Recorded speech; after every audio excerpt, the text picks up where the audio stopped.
Bonjour à toutes, bonjour à tous. Je suis heureuse de vous retrouver aujourd'hui. Nous sommes le dimanche 14 janvier déjà. Je viens par cette vidéo vous souhaiter une merveilleuse année. J'espère qu'elle vous sera douce, qu'elle vous sera paisible.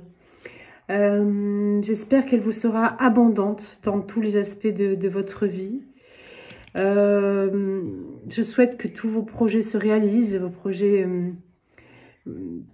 que tous vos projets puissent voir le jour et se concrétiser dans la matière cette année.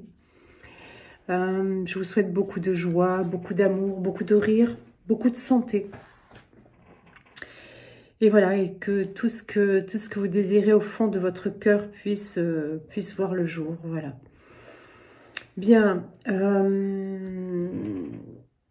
Je venais aussi vous faire part, eh bien vous l'entendez, hein, j'ai de plus en plus de difficultés à parler correctement. J'ai eu une très grosse extinction de voix qui a commencé le 22 décembre, le 22, le 23 décembre. J'ai demandé à mes guides de me laisser Noël tranquille. J'étais entendue, j'ai eu le 24, 25 décembre, j'avais retrouvé ma voix. Et le 26, dès lors que je prenais l'avion pour rentrer chez moi, eh bien ma voix repartait. Et je l'ai perdue totalement pendant plusieurs jours. Ça en est suivi d'une grippe aussi carabinée, avec beaucoup de fièvre, beaucoup de fatigue, beaucoup de fatigue. Donc, eh bien, écoutez, ça me rend assez triste quand même parce que une voix, c'est une voix. Sa voix, c'est notre personnalité, c'est propre à nous. Et le fait qu'elle soit différente me rend assez triste. Voilà. Écoutez, de toute façon, il va bien falloir que j'accueille. La question se pose aujourd'hui pour moi, c'est que ma voix est mon outil de travail, donc il va falloir vraiment que je la prenne en charge et correctement. Donc je vais voir des médecins pour ça, faire des examens des cordes vocales, toutes les voies ORL, voilà, l'antithyroïde, etc. Toute une batterie d'examens pour voir comment c'est possible de récupérer, voilà. Imaginez qu'aujourd'hui on est dimanche, je n'ai pas beaucoup parlé de la journée hein, et que j'ai déjà à cette heure-ci, il est 16h33, tiens. La voix qui déraille complètement. Donc voilà pourquoi je n'ai pas pu vous souhaiter une bonne année, vous souhaiter même un joyeux Noël comme je le fais chaque année. Et je viens le faire aujourd'hui. Je vais vous faire cette vidéo, alors elle va avoir un sujet quand même, un court sujet mais qui est important d'aborder finalement. Je ne pense pas l'avoir abordé dans aucune de mes vidéos. Beaucoup de personnes m'ont dit en cette fin d'année, Pascal, est-ce que je dois souhaiter un joyeux Noël? Est-ce que je dois souhaiter les vœux à mon autre? Voilà. Est-ce que je dois reprendre contact? C'est vrai que les fêtes, c'est un moment dans un parcours de flamme jumelle qui est quand même assez éprouvant. Tout du moins, quand on est en début de parcours, milieu de parcours, c'est assez compliqué. Quand on est en fin de parcours, on a pris pour acquis le fait de passer nos fêtes sans notre autre parfois. Et du coup, bien et complètement aligné avec nous-mêmes, sans douleur, sans souffrance, sans manque aucun. Mais en tout cas, pour une grande partie du parcours, les fêtes, c'est assez douloureux, ça fait revenir beaucoup de souvenirs, ça génère beaucoup de manques. En fait, c'est l'ego, hein, c'est nos blessures, c'est notre corps de souffrance qui nous génère ces manques. Et en réalité, ce sont des jours comme les autres, tout simplement. Mais bon. Donc, en ce moment de fête, de début d'année, la question se pose, dois-je souhaiter ou reprendre contact avec mon autre? Alors, j'ai envie de faire une vidéo là-dessus parce que prendre contact avec son autre, j'ai entendu beaucoup de choses, alors plus maintenant parce que je regarde plus du tout des vidéos de flammes jumelles et ce depuis des années maintenant, mais il fut un temps et même certains m'en rapportent encore le contenu de certaines chaînes. Certains vous disent il ne faut pas reprendre contact avec son autre. C'est à l'autre de revenir, blablabla, blablabla. Et en fait, il faut comprendre qu'il n'y a pas de règle, que chaque lien de flamme jumelle est totalement unique, que chaque personne est totalement unique, que chaque personnalité est totalement unique. Et en ce sens, personne n'a le droit de vous dire n'appelle pas ou appelle ou peu importe, d'accord? Il n'y a que vous et vous seul qui puissiez savoir au fond de vous, non pas dans votre mental, d'accord, mais au contraire, bien au-delà, dans votre esprit, si c'est le moment d'appeler ou pas appeler. Alors, c'est vrai que dans les débuts de parcours, voire milieu de parcours, il est conseillé d'arrêter le contact. Mais je vais vous expliquer pourquoi. En fait, quand vous avez votre autre au téléphone,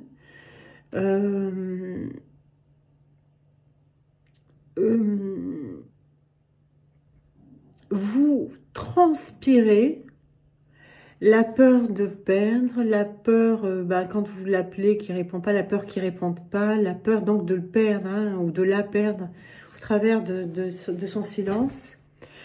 Vous le transpirez, vous le manifestez, vous le vibrez énergétiquement, toutes ces peurs. Hein.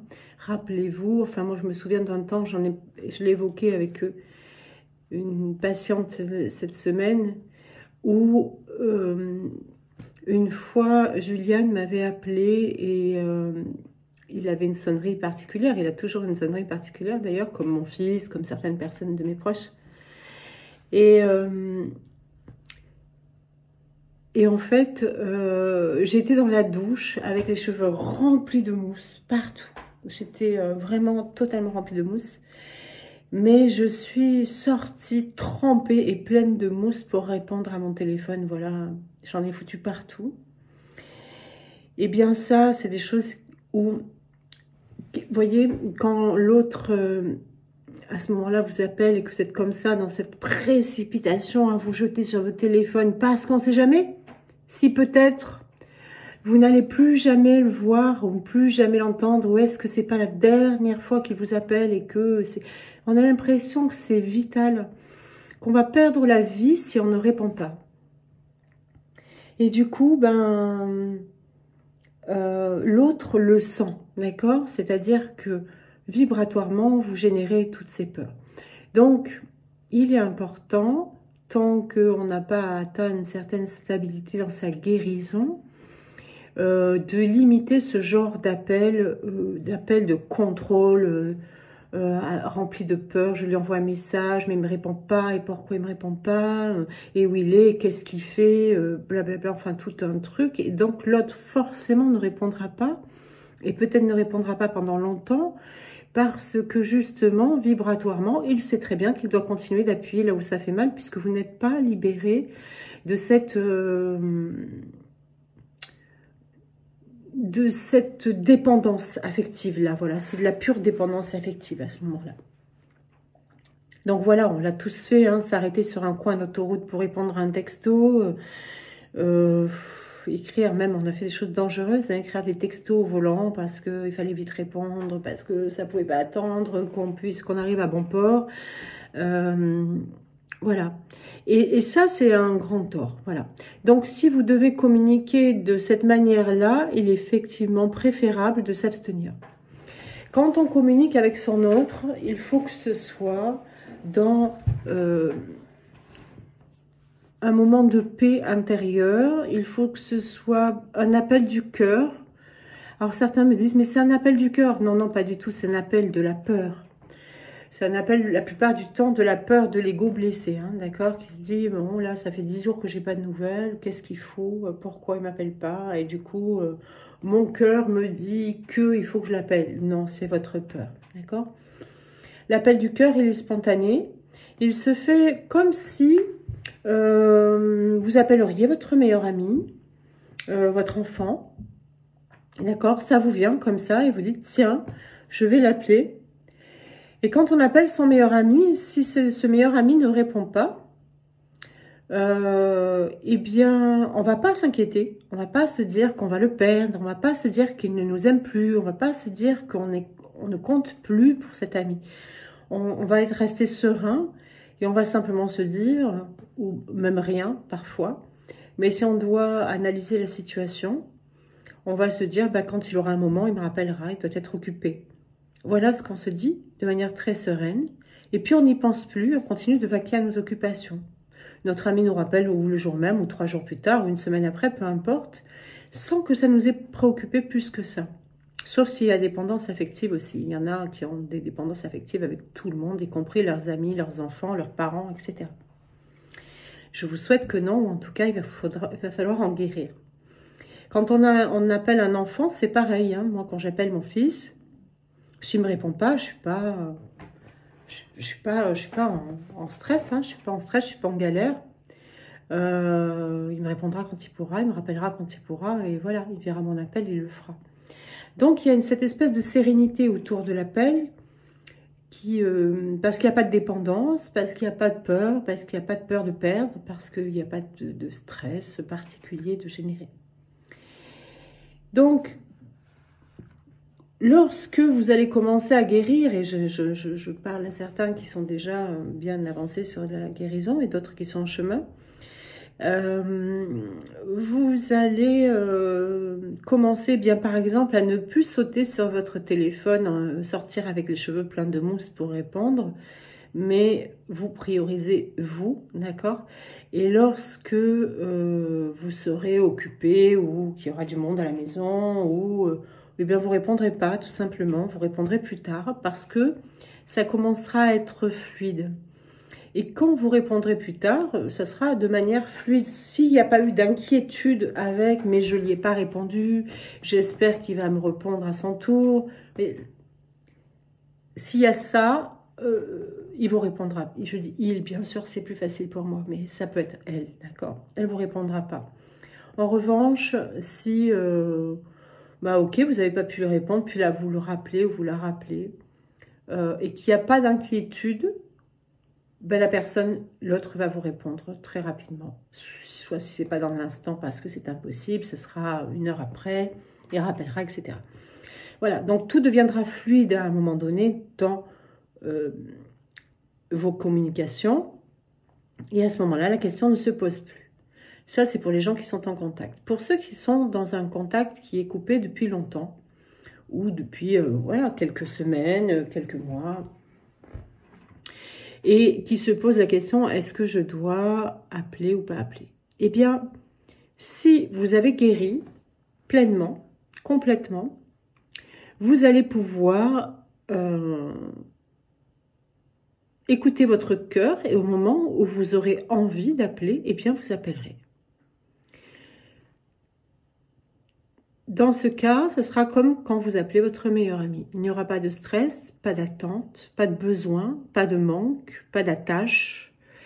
Et automatiquement, eh bien, vous verrez que l'autre va répondre ou rappeler rapidement. Voilà. Parce que, énergétiquement, vibratoirement, vous ne vibrerez plus la dépendance affective, vous ne vibrerez plus la peur de perdre l'autre. Et donc, l'autre sent que c'est fluide et peut vous appeler et vous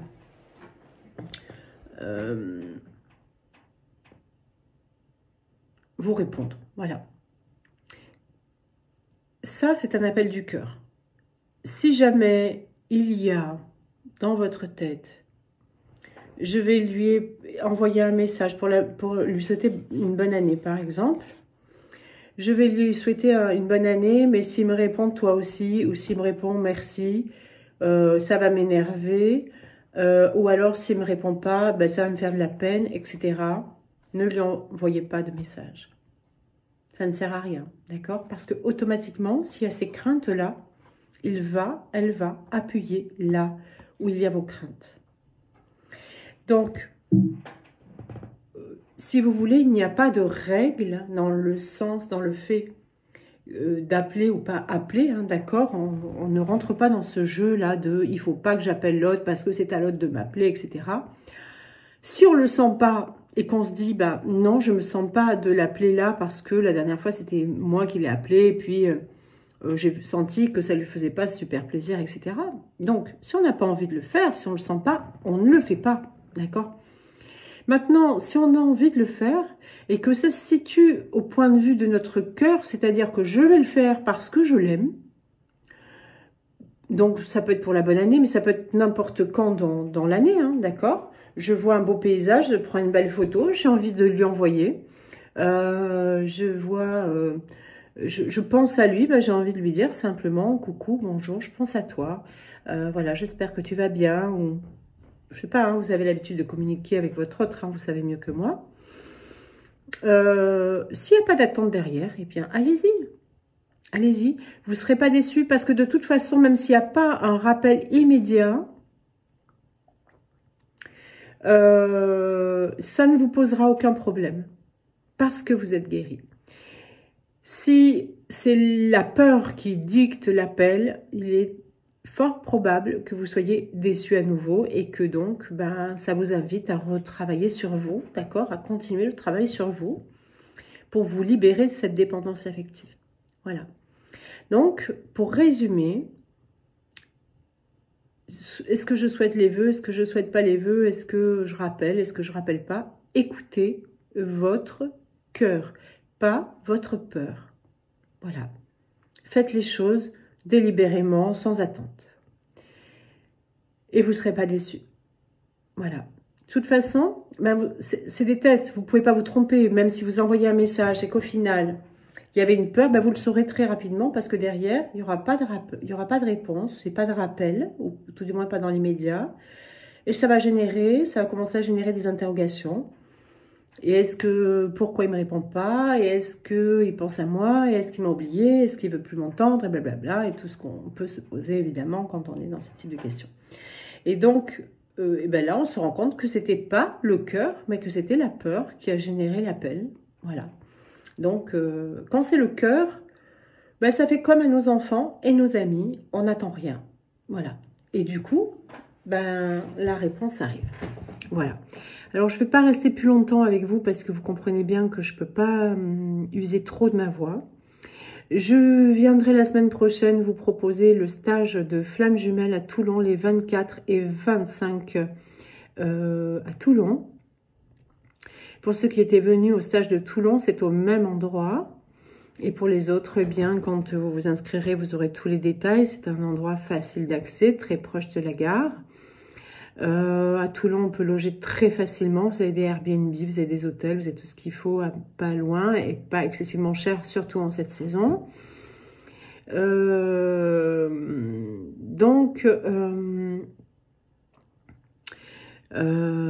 Voilà, tout est réservé. Hein, donc, pour ceux qui veulent venir au stage, ben, vous pouvez commencer à préparer vos congés, vos réservations, etc., puisqu'il aura bien lieu. La seule chose sur laquelle je suis en retard, c'est que, ben, évidemment, il faut qu'il soit, il faut que je fasse créer le lien pour que vous puissiez vous y inscrire. Voilà, c'est tout. Donc, ça sera créé cette semaine. Vous l'aurez la semaine prochaine. Je vous ferai une vidéo pour vous l'annoncer. Pour ceux qui font partie des habitués et des abonnés, eh bien, vous recevrez directement sur votre boîte mail en avant-première la possibilité de vous inscrire. Voilà. Je vous rappelle aussi qu'il y a des places pour la retraite de guérison du 8 au 15 juin 2024, donc de cette année évidemment. Voilà, le temps passe vite, c'est dans 6 mois, vous avez 6 mois pour le régler, c'est bien. Pour la retraite, je vous invite à m'appeler, hein, et pour le stage à Toulon. eh bien, ça sera la semaine prochaine en lien sous la vidéo pour pouvoir vous y inscrire. Et ça se fait automatiquement. Voilà. Bien, écoutez, je vais vous laisser. Je vous souhaite une très belle fin de dimanche, une très belle fin de journée. Prenez bien soin de vous. Et puis, voilà, remerciez, ayez beaucoup de gratitude pour avoir votre voix, vos yeux, vos oreilles, vos jambes, vos mains, vos bras, pour avoir la santé. Voilà, parce que dès lors que on est diminué dans sa santé, eh bien, ça nous limite beaucoup pour beaucoup de choses. Voilà. Bien, j'ai hâte de vous voir en février. J'ai vraiment hâte de pouvoir voilà, vous revoir en présentiel. C'est un cadeau pour moi. D'ici là, ma voix sera probablement correctement revenue. Voilà. Je vous embrasse très fort. Une très belle fin de journée. À bientôt. Bye.